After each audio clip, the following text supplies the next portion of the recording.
Olá, aluno, tudo bom? Vamos lá, vamos falar um pouquinho sobre as misturas farmacêuticas, tá? O que a gente tem que ter em mente sempre quando a gente pensa em misturar compostos, tá?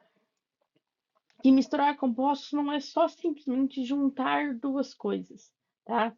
Não é porque eu coloquei dois líquidos no mesmo becker, ou um sólido e um líquido, ou mesmo dois sólidos dentro da mesma vasilha, que eu estou fazendo uma mistura. O nosso processo de mistura vai muito além disso, de forma que a gente garante a homogeneidade do meu produto final. Então, qual que é o nosso grande objetivo aqui, tá? Nosso objetivo vai consistir em compreender os nossos processos de mistura, tá? Como que eles ocorrem, assim por diante, quando é sólido, quando é líquido, o que nós temos. Os mecanismos, os tipos de dissolução que a gente tem e de mistura entre dois líquidos ou entre sólidos e líquidos, e os equipamentos que estão ali envolvidos, tá? Vamos ver os principais equipamentos envolvidos nessa mistura de sólidos. E por que essa importância da gente falar de mistura, tá? Porque que misturar dois sólidos, como eu disse, não é simplesmente colocar dentro da mesma vasilhame, tá? Porque quando a gente pensa na definição de uma fórmula e de um produto final, eu preciso ter uma homogeneidade desse meu produto, tá? Para que quando a gente pegue, por exemplo, uma pomada, um creme, uma solução, o que a gente tiver, a gente sempre tem a mesma dosagem. Então, eu ter essa uniformidade é um parâmetro essencial, tá? Que vai garantir principalmente a nossa eficácia e a segurança do meu produto final. Assim, eu garanto que não tenha nem concentração, nenhuma dosagem a mais ou a menos do meu produto quando for usado, evitando assim ter até uma superdosagem e assim uma toxicidade desse produto, tá? Então garantindo então essa constância do meu minha concentração final. Então vamos lá a um exemplo, tá? Eu quero desenvolver aqui uma pomada de vitamina A e vitamina D, certo? São os nossos principais compostos que eu tenho dela aqui, que é uma pomada que vai ajudar a hidratar a nossa pele, criar barreira, tá? E eu quero que garantir que toda vez que eu passo essa pomada, sempre o quanto que eu estou pegando dos meus princípios ativos seja proporcional à quantidade de pomada que eu estou pegando. Que toda vez, enquanto eu estou usando essa pomada, eu tenha sempre a mesma concentração, tá? Então, como que a gente pode fazer para garantir isso? A forma de fazer isso é garantir a nossa homogeneidade do nosso produto final, que é o nosso grande objetivo da aula de hoje. Então, vamos lá.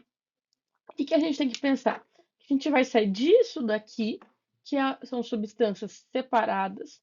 Então, por exemplo, o laranjinha e o azul estão separados. Seria eu simplesmente colocar ele dentro de um recipiente até eu formar ele assim, aonde todo ele está igualmente distribuído, tá? Garantir então a nossa homogeneidade do meu produto. E o que que eu tenho de critérios aí que eu tenho que tomar cuidado quando eu penso nessa questão de homogeneidade? Primeira coisa, eu tenho que pensar na concentração das nossas substâncias, tá? Se eu estou falando de um composto que está mais concentrado, menos concentrado com o que ele está, tá? Porque eu tenho que pensar nisso, que eu tenho que manter a homogeneidade da concentração, ou seja, igual para todos eles, seja ele de menor concentração ou de maior concentração. É mais fácil a gente conseguir manter o mesmo parâmetro de concentração para substâncias que estão muito concentradas, porque uma variaçãozinha não vai interferir. Mas quando eu tenho ali dentro substâncias em baixa concentração, essa não homogeneidade irá fazer toda a nossa diferença aí. Outro critério que nós vamos discutir aqui é o tamanho das nossas partículas, tá? Principalmente quando eu falo de mistura de substâncias sólidas. Se eu tenho sólidos menores e maiores, ou seja, o tamanho dessas partículas estão muito diferentes, eu vou ter uma tendência a não ter homogeneidade total desse processo. Tem a tendência em as partículas pequenas se juntarem e as grandes ficarem separadas, tá? Consequentemente, é uma dificuldade maior de homogeneizar eles, que é o que a gente já comentou na nossa última aula. quando eu preciso ter de preferência partículas sólidas de mesmo tamanho, tá? Que foi o que a gente viu na nossa última aula em sala de aula. Outro fator que interfere bastante é a densidade das minhas substâncias, tá? O que seria a densidade? Que vai fazer aquela relação. Densidade é massa por volume. Então, substâncias mais densas, elas tendem a descer para o nosso recipiente. Substâncias menos densas, elas tendem a flutuar, a boiar. E o que isso vai interferir? Que se eu não tiver uma boa homogeneidade do meu processo, quando eu tiver a minha fórmula farmacêutica em prateleira, eu posso ter separação via densidade. Ou seja, as substâncias mais densas vão para o fundo, as menos densas vão ficar para a parte de cima, e na hora de ser utilizado, eu posso não ter essa homogeneidade ideal. Então, garantir essa densidade de forma parecida é importante. E a forma geométrica é o tipo de diluição que a gente tem, tá? Que é o que a gente chama de diluição geométrica. Então, tudo isso a gente vai ver nessa aula de hoje, como melhorar isso. Então, entre as primeiras coisas que a gente tem é a nossa matéria. A gente tem que levar em conta o tipo de material que eu estou falando. Se eu estou falando de material sólido, líquido ou semissólido, tá? Quando eu estou falando dele sólido, eu tenho que pensar que eu tenho um arranjo cristalino, ou seja, as nossas substâncias estão extremamente fixadas. Elas são mais difíceis de ter uma mobilidade interna. Consequentemente, é mais difícil ter uma homogeneização ali dentro, tá? Então, normalmente a gente trabalha com partículas muito pequenas para garantir essa homogeneidade da nossa substância. Para aparatos líquidos, para formas líquidas, eu tenho uma facilidade maior de mobilidade, tá? Porque o nosso arranjo, nossas partículas é desordenado, consequentemente, eu tenho um movimento mais livre dentro da minha solução. Isso facilita a nossa homogeneidade na preparação dela, porém eu tenho que tomar cuidado com o fato de que essa mobilidade ela pode acontecer também enquanto eu tiver as minhas substâncias nas prateleiras, e aí, devido a essa mobilidade, eu posso ter separação aí das minhas substâncias. Então, essa análise é importante também. E quando a gente fala de semissólidos, eu tenho uma questão importante, porque nas semissólidas eu tenho uma estrutura, uma rede que ajuda a segurar as nossas substâncias e está disperso os nossos outros componentes, tá? Então, eu tenho que garantir que essa dispersão, principalmente dos nossos fármacos, tenha sido feita da melhor forma possível. E aí, falando dos nossos líquidos, eu tenho que pensar em dois tipos de líquido, tá? De forma geral, a gente sempre acaba trabalhando com o que a gente chama de líquidos newtonianos. São líquidos simples. O que seriam os nossos líquidos do dia a dia, tá? Aonde a velocidade de escoamento ou velocidade de corte é extremamente proporcional à nossa tensão. O que quer dizer isso? Quando eu faço uma força, aquele líquido ele vai sair com uma velocidade proporcional à força que a gente faz. Então, quanto mais força, mais veloz ele vai sair, tá? Pensa numa arminha de água, tá? Quando a gente tem água dentro, tá? Quanto mais força eu faço, maior sai o jato de água dele, tá? Então, ela é diretamente proporcional. Se eu fizer pouca força, sai pouca água. Agora, para fluidos não newtonianos, isso não acontece, tá? Eu não tenho uma relação direta entre a força que eu tenho e a velocidade. Existem alguns tipos de fluidos não newtonianos que a gente acaba vendo lá em Tec 3, exatamente, tá? Mas saiba que ela não é proporcional. E essa questão de não ser proporcional, ela leva em conta na hora de ter as nossas misturas aí. Mas só para a gente comentar, eu tenho alguns tipos de fluidos não newtonianos, tá? Então, os newtonianos, como eu disse, ele é diretamente proporcional à taxa, né, a nossa tensão com a nossa velocidade. E os outros mais comuns, que são os pseudoplásticos e os dilatantes, é aqueles onde eu preciso fazer uma força inicial para daí ele começar a se mover, ou por mais que eu faça uma força, ele demora mais para se mover, tá? Que é, por exemplo, quando a gente tem algumas pomadas, alguns cremes aí, aonde eu preciso ter uma força muito grande inicial para ele começar a se mover. Mas qual que é a grande vantagem disso? A partir do momento que eu paro de fazer a força, ele para também no mesmo momento, tá? Se não fosse assim, se fosse um fluido normal, ele iria diminuir a saída, mas ainda continuaria escorrendo, continuaria com velocidade de escoamento.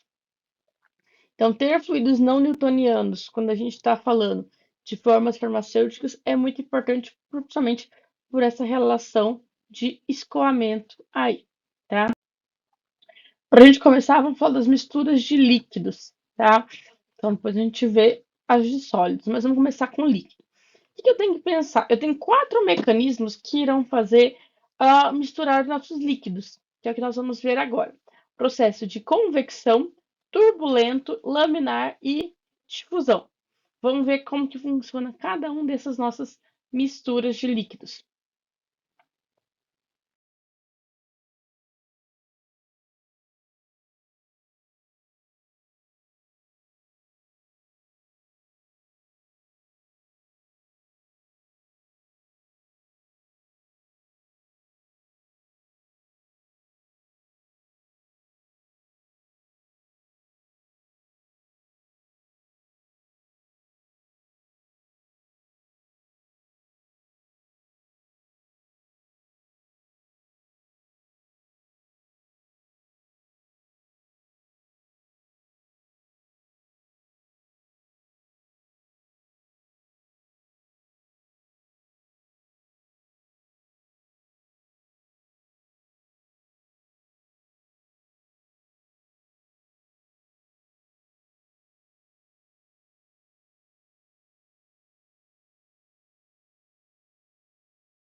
Então vamos lá. O que que nós temos quando a gente fala num processo de convecção, tá?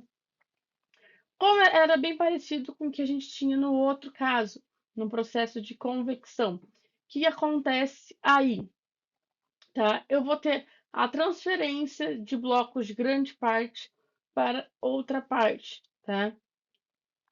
Então eu consigo separar ele de forma de inversão dessas nossas fases. No meu processo de cisalhamento, tá? Então, no processo de cisalhamento, a gente usa bastante o processo de reviradas para que, pelo tombamento, eu consiga fazer essa mistura, tá? Por tombar diversas vezes esse nosso pró. E seguindo o nosso processo de difusão, tá? É um movimento completamente desordenado, tá? É um chacoalhar ali do nosso processo, onde as partículas vão entrando nos espaços vazios. Então, as partículas menores conseguem entrar no meio das partículas maiores. Vamos ver agora alguns equipamentos que a gente usa aí. O nosso misturador em V, nós temos um desse em tamanho reduzido, nanopar. Nós vamos utilizar quando for necessário. O que nós temos que levar em consideração aqui? Nós colocamos os nossos pós aqui dentro, tá?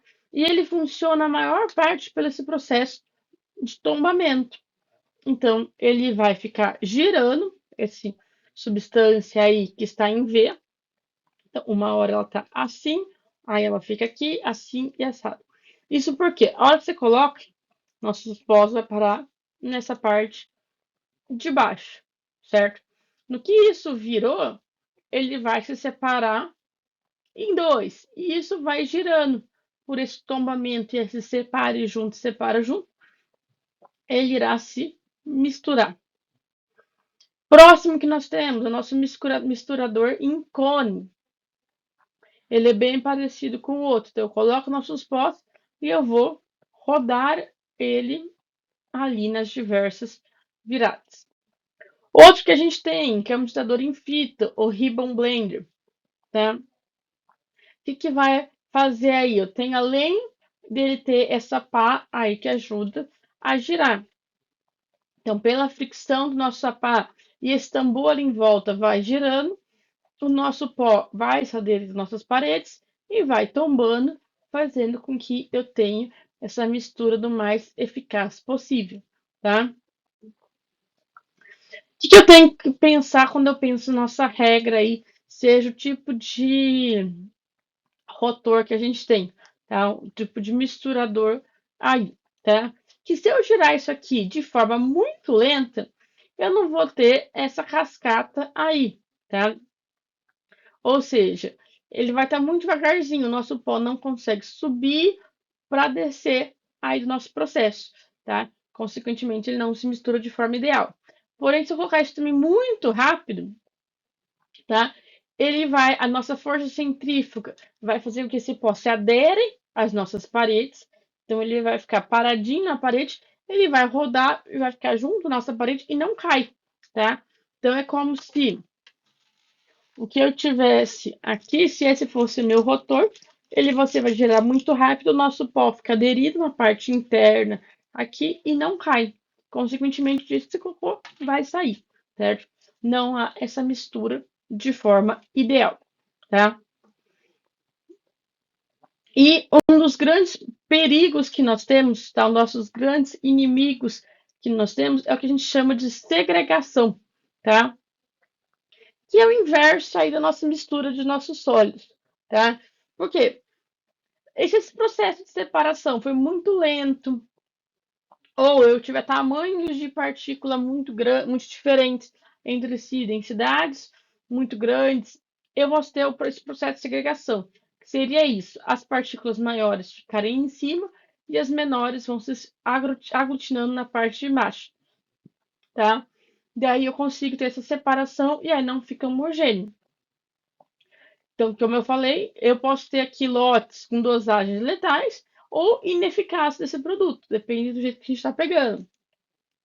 Por isso que sempre que é possível, colocar na embalagem para ser agitada, principalmente se eu estiver falando de um pó solto. Se eu estiver falando de comprimidos que já estão ali homogeneizados e fixos, esse processo realmente não ocorre. Porém, se eu tiver em algo sólido, solto, eu tenho que fazer esse processo de agitação para evitar essa segregação que nós temos. E o que eu posso fazer para impedir essa nossa segregação? Tá? Eu posso ter partículas do mesmo tamanho, tá? Então, quando eu tenho partículas de mesmo tamanho, eu garanto que não há tanta diferença de tamanho para outra, consequentemente, por mais que se agite, por mais que há um processo de separação, não vai ser tão drástico, tá?